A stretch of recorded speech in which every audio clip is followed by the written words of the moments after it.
Random Eggs Productions and the Credible Nerds present The Fourth Taviran, a Wheel of Time podcast. The wheel of time turns, and ages come and pass, leaving memories that become legend. Legend fades to myth, and even myth is long forgotten when the age that gave it birth comes again. Let the dragon ride again on the winds of time. Hey Wheel of Time fans, it's time to roll the dice.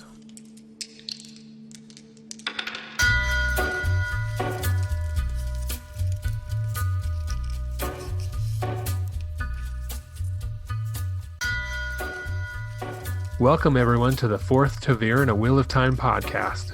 We are your hosts, the Credible Nerds. My name is Justin, and as always, I have my fellow Taviran with me, Mark. Hey guys, how's it going?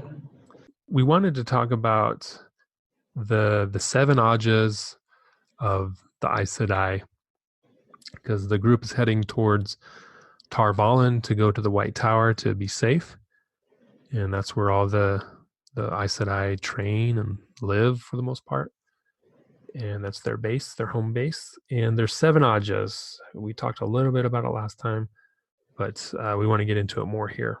There's 7, perhaps 8 Ajahs. Yeah. So the Seven Ajahs kind of have a weird symbolic thing, and you learn more about this as you delve into the White Book and the history of things like that.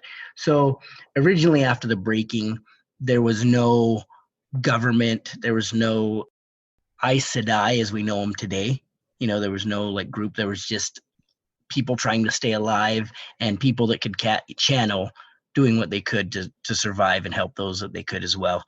Eventually, you know, as time goes on and the White Tower is established, that's probably the biggest, most impressive building in the world today. And it was one of the first city type, you know, castles or whatever you want to say that was erected after the breaking as well. To get the Ajahs, so the Aes Sedai together, you had a bunch of factions, and we don't really know, you know, too much about, you know, what they were all doing, but you can see, but we do know that the Ajah or the Aes Sedai started consolidating power. People started taking power, attacking other Aes Sedai, saying, no, you're going to join us, whatever it is. And so there's finally a big meeting between all these different factions to make just one group of Aes Sedai. We don't really know everyone involved, but the leaders showed up. There's this lady named Elisane Tishar, Elisane Tishar, Elisane Tishar. She became the first Amirlan seat, all right, the first leader of the Aes Sedai. It was determined at this meeting that she would be the first one. And what we do know is after this meeting, some of the factions did not submit, did not want to do it. And they talked about those leaders. There's actually records in the White Tower that those leaders were captured and steeled, which means they were, you know, their ability to touch the power was severed, so they could no longer do that. So they were basically forced to submit to the power. And interestingly enough, the leaders of these factions were 7. There were 7 factions and 7 leaders, and now we have 7 Ajahs. And so it's stipulated that those Ajahs come directly from those 7 different factions. So the structure of the White Tower is that there's an Amerlin seat who's like the head Aes Sedai, the one in charge. And then there's a keeper of the chronicles, which is her assistant, kind of takes notes and the records and everything. And then after that, there's the 7 Ajahs, and each Ajah has a leader called a sitter. And so the 7 sitters meet with the Amerlin seat and the keeper, discuss the going-ons of the White Tower and Aes Sedai rules and, you know, all that stuff. They're kind of the governing body. And then each Aes Sedai has to choose which Ajah they want to join. Anything to add to that? So I think so. If I remember right, that each Ajah has 3 sitters, right? Not just one. Okay.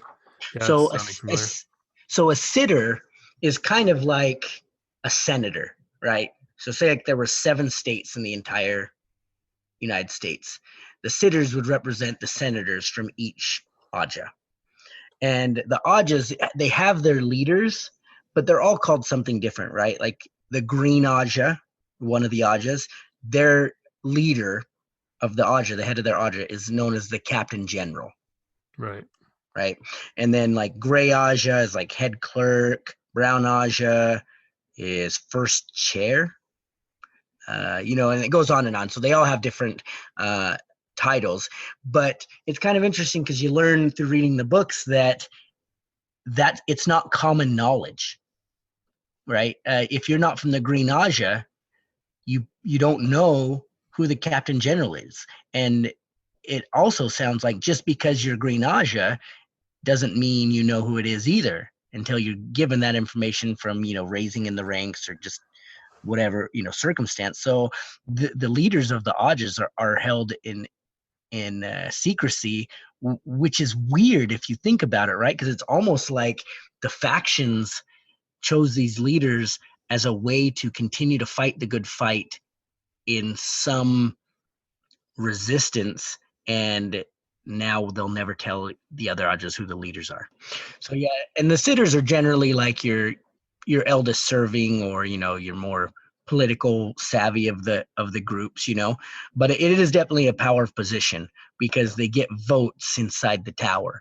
They have votes. Obviously there's 21 votes, so they definitely is position of power. I think it names who the sitters are somewhere for these groups, but I don't think it's really important to the story. Yeah. So let's talk about the individual Ajahs and what their missions are. So one of them is the Red Ajah, and their primary goal is to protect the land from all the men who can channel, who can touch the one power or the true source. So they hunt down these men who can channel and gentle them or cut them off from the source, which is gentling is the equivalent to stilling for women. So that's their main purpose, is they want to protect everyone by hunting down the men who can channel and neutralizing them. But as things go on, they kind of get more than just, hey, we don't like men who can channel. We don't trust any men, like leaders or pretty much anybody, really. That's their main goal. They don't have any warders because they're men, right? So they are warderless. They just depend on themselves. Mm-hmm. Yeah, they're also the largest Ajah. They have somewhere around 200 sisters. No, I don't think there's ever direct counts for how many people are in each Ajah, but the best guess, I think, is approximately around 200 sisters, which is about 20% of the entire tower. So they're quite large, and a lot of people fear them. They're no-nonsense people, and and most of, like, everyone I read about, just aggressive personalities, right? Yeah. And just have this outward hatred for men. They will not put up with them. Yep. So it's kind of crazy. Their leader is known as highest, not the highest, just highest. And I don't know who it is at this time. I know that at the last battle, around the last battle, they say who it is, but I don't know who their leader is right now. Yeah. So next up is the Blue Ajah, which is the one that Moraine's a part of. And their primary focus is to champion worthy causes and to promote justice. They're good at maneuvering politically, getting in the right circles. They're administrators. And since Artur Hawkwing, their Ajah has produced the most Amyrlin seats, more than any other Ajah. Mm-hmm.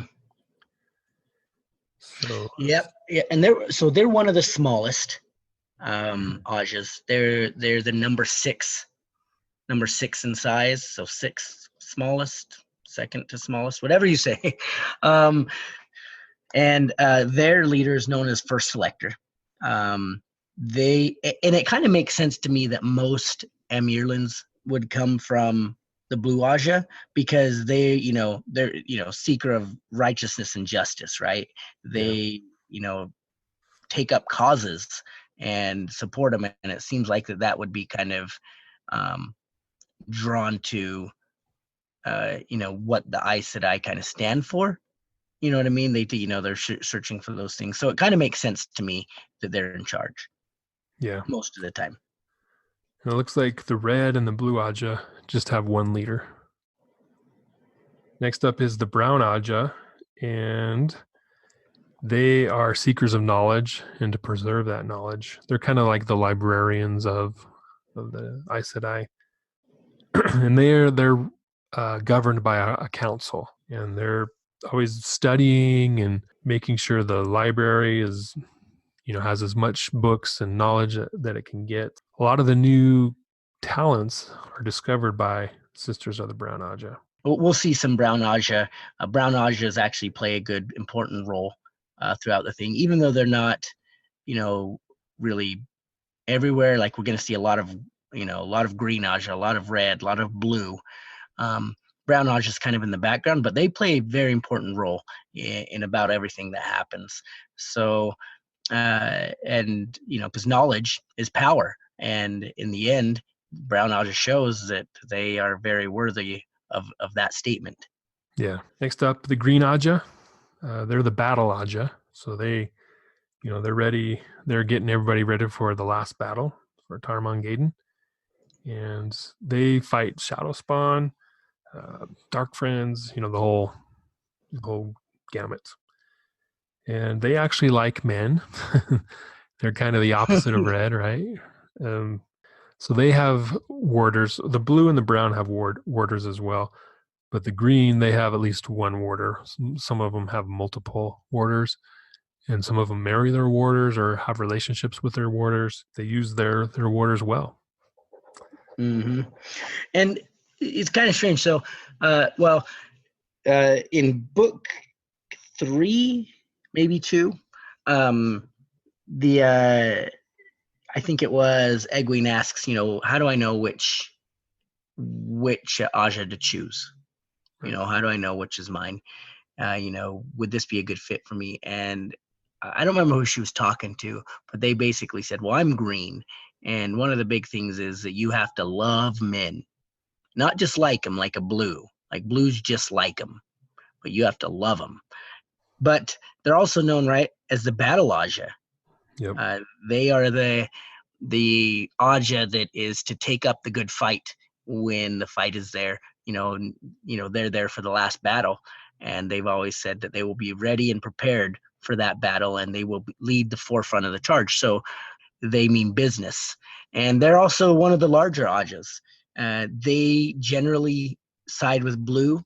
They do not like red as well, obviously, because they like men and they don't. But many of them will marry their warders, and will have multiple 3, 4, 5 warders. And I've always thought it was weird how beneficial a warder is, but how many Aes Sedai don't have one. Like, right. Even if I was a red Aes Sedai, how would you not see the benefit of it? Like, I hate men, but I don't want some guy with a sword protecting me just in case.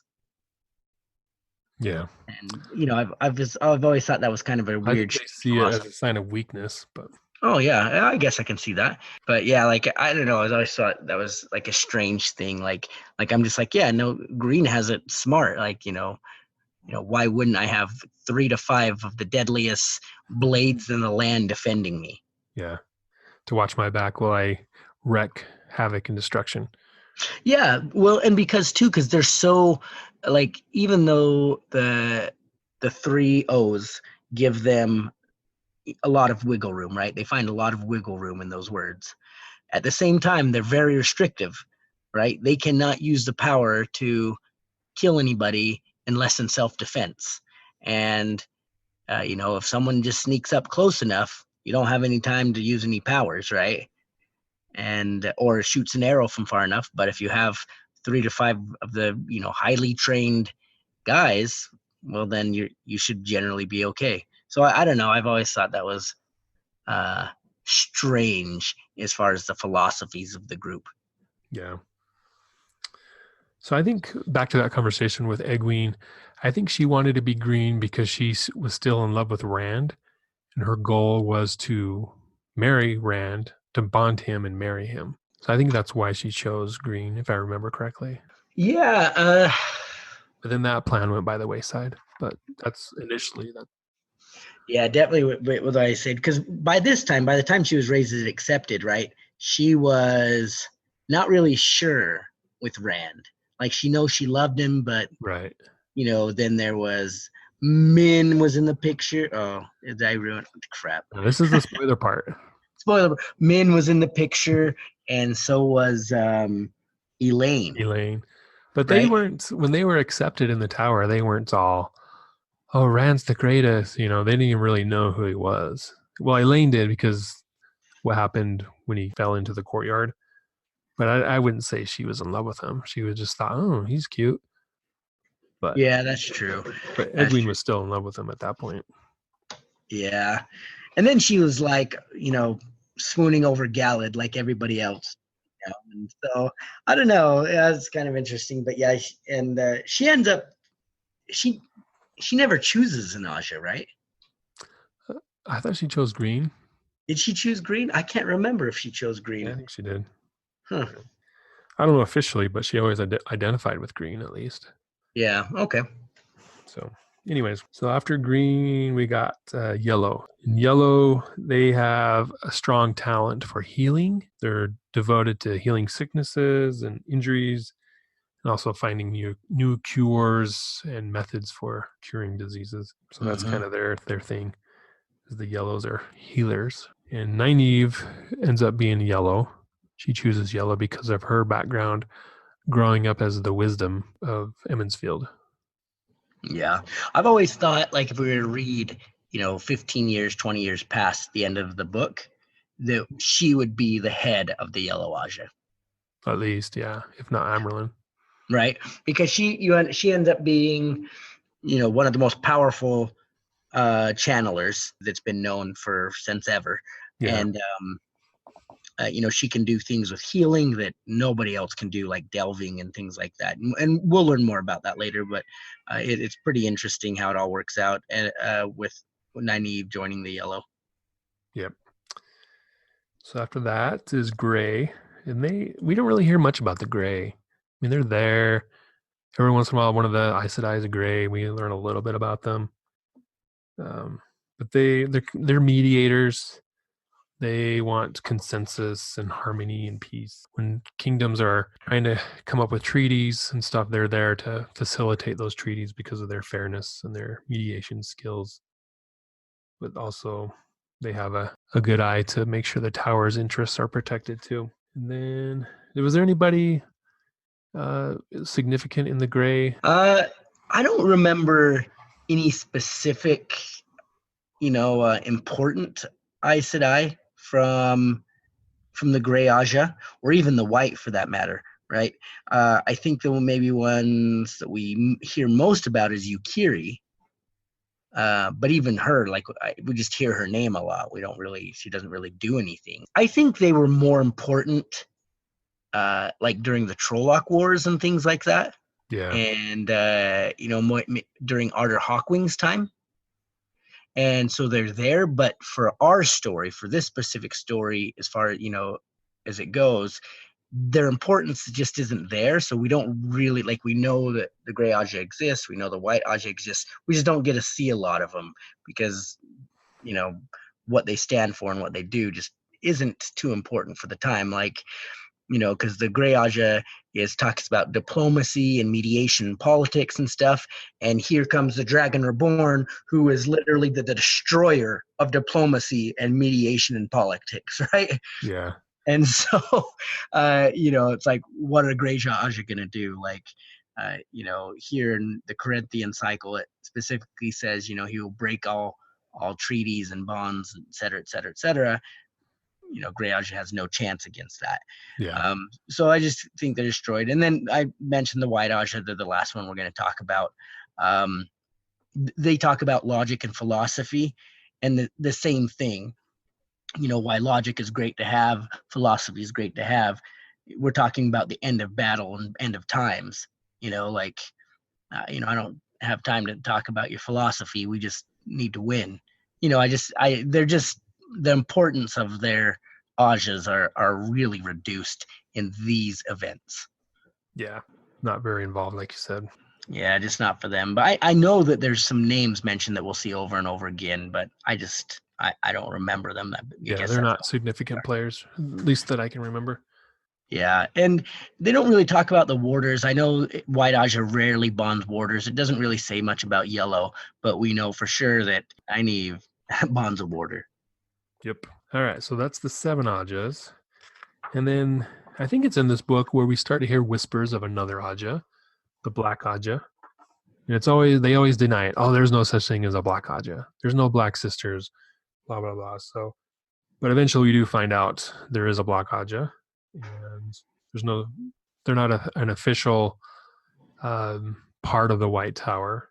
They're kind of a embedded faction from the Dark One that's behind enemy lines to sow discord and chaos there within the White Tower. The sisters, when they become Aes Sedai, they swear the 3 oaths. And since we're kind of talking about them a lot lately, we'll just say what they are real quick. So they have to hold the oath rod, which is a Terang Ural that makes the oaths binding. And then they swear that, number 1, to speak no word that is not true. 2, to make no weapon with which one man may kill another. 3, never to use the one power as a weapon except against shadow spawn or in the last extreme defense of her own life or that of her warder or another Aes Sedai. So that's the 3 oaths they take. But somehow these Black Ajah are able to circumvent these 3 oaths. And we learn in the story that they actually swear different oaths on another oath rod, right? I don't know if it breaks the 3 oaths and makes new ones, or how that whole, I can't remember how that all works, but the Black Ajah oaths kind of supersede the 3 oaths. They're able to lie and kill and do things like that. Mm-hmm. Yeah, so it says they forswear their old oaths.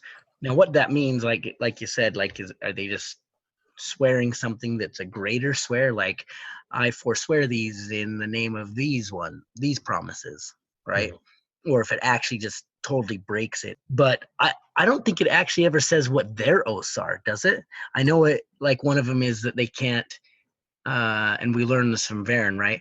That they can't disclose information or that day they'll die. Yeah. But that's the only one I really know. Maybe she says more, but I can't remember. I think it talks about it somewhere in the White Book. We assume that these rods are some of the binding rods from the Age of Legends, because there were the 7 rods of whatever it is.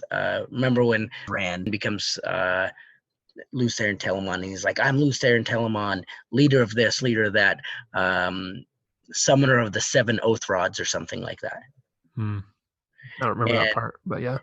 And so it's stipulated that this is one of those rods, and that they may not even be using it for the correct reasons. Yeah. But we do know Agenor was threatened to have to swear on an oath rod.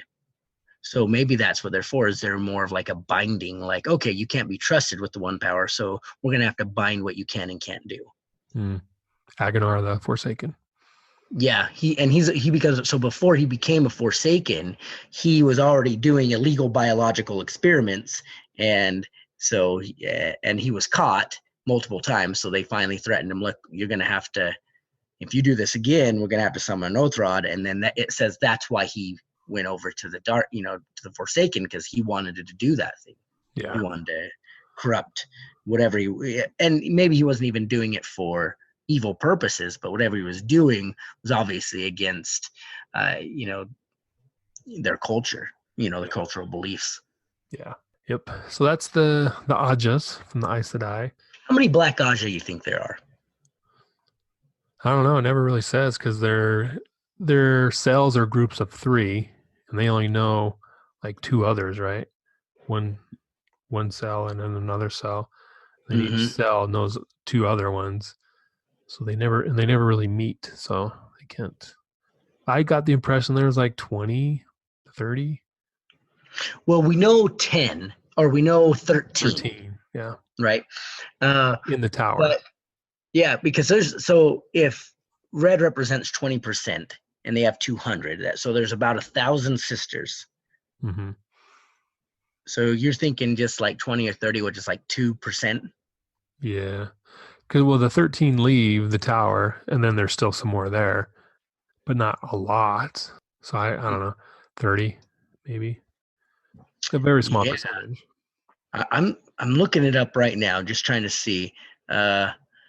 So what there? I know there's a couple things we do know is that most black Aja come from the red Aja, right? I think it's implied that, yeah. At least the major players. Mm-hmm. And I would think, and it's been suggested, I know I've read on some boards that they are more likely to become Black Aja because that they already hold hate in their heart for men. Yeah. Well, And plus they so, don't have like if someone turns Black Aja, their warder is going to know. So either their warder has to turn as well, or they have to kill their warder, which causes and raises questions. So it's easier for the red to do it because there's no warder attached to them. oh, so I'm looking here and I'm just reading, it's on a wiki, so take that for what it is. But they're saying that there's 210 sisters that were Black Aja. Oh, really? Yeah. Why didn't they just take over the tower then? Right? It's like 1/5 of the tower, right? So Yeah. it says 48 were red, 38 were green, right? 32 were gray, 28 were brown, 21 were yellow, 22 were blue, and 17 were white. And I would think that white would be generally the smallest because they're known for their logic, and I don't understand how logical it is to be like, oh, yes, we should aid the dark one because he will kill everybody else and not us. Yeah. Right. So you would assume that would be the least one. But I always thought blue would be the least one just because of Moiraine, right? Yeah. But So where is there like a footnote as to that number, like where they got that number? Because that seems really high to me. yeah, no. Let me read here. So here it says during the Great Purge, Egwene Alvear commented that 6 more Black Sisters were found outside of Varen's list. However, the former Aja of 4 of them is unknown. Below are the number of Black Sisters per legitimate Aja in Varen's list, plus the 2 revealed later. So apparently, these are the numbers that on the list that Varen gave them. Wow. So it's like it's in the books. Just Yeah. forgot about it. Yeah, that's what it says. Now I'm gonna go look that up. Actually, I'm gonna look it up and see. But that is a lot, Yeah. right? They totally could have took over the White Tower. Well, they pretty much did take over, right? When they put Elida in power, because she was just like a puppet Emily. Yeah, and but Alviren. Alviarin. Yeah, she was the Black Sister in charge, basically. Yeah, she was definitely in charge, and I remember reading that some of the leaders of the Black Aja got together and they were like, maybe we're just gonna have to remove Elida because she's becoming such a nuisance. Mm-hmm. And Well, so interesting, but they had a lot of a lot of history and stuff like that. I mean, they've existed for not just recently. They've existed for a long time. But the one that always broke my heart was Varen. Yeah, she was in the wrong place at wrong time, it sounded like. Mm-hmm. And I wonder how many were like that. Yeah. They were kind of stuck, but they couldn't get out, but they tried to make the best of it, yeah. And I always wish that if you've read New Spring, you'll kind of understand that at the end of it, Moiraine was convinced Cadsuane was Black Aja, and Cadsuane was convinced Moiraine was Black Aja, right? Yeah. And so obviously something happened between the books where now they're maybe not sure or indifferent or something, but it's never really mentioned again that they think the other one's Black Aja. And I've wondered, like, what settled that agreement? What settled that? Yeah. So was Cadsuane blue? She was green. Oh, she was green. Mm-hmm. I haven't. Definitely a battle Aja on that one. Mm. Okay. And how do you think she lived so long? I've always wondered. Do you think that she somehow got out of the oaths? Yeah, maybe she, because the knitting circle ladies, they lived really long, so maybe Yeah, it's kind of the same thing. because I think I remember reading like that Varen is one of the oldest, right, Hmm. in the tower, and she's like 200, like just barely 200 years old, and Cat Swain's like 400 and something years old. Yeah, things is, if you guys have insights on this, let us know. But yeah, these are the Ajahs. A lot to know about them. They're going to be mentioned over and over again, so it's kind of good to get your feet under you as far as who they are, what they stand for, where they are to what they're doing, and they all play great roles in for the good or for the bad, sometimes for both. I think my favorite Aja, if I had to pick one, would have to be Green.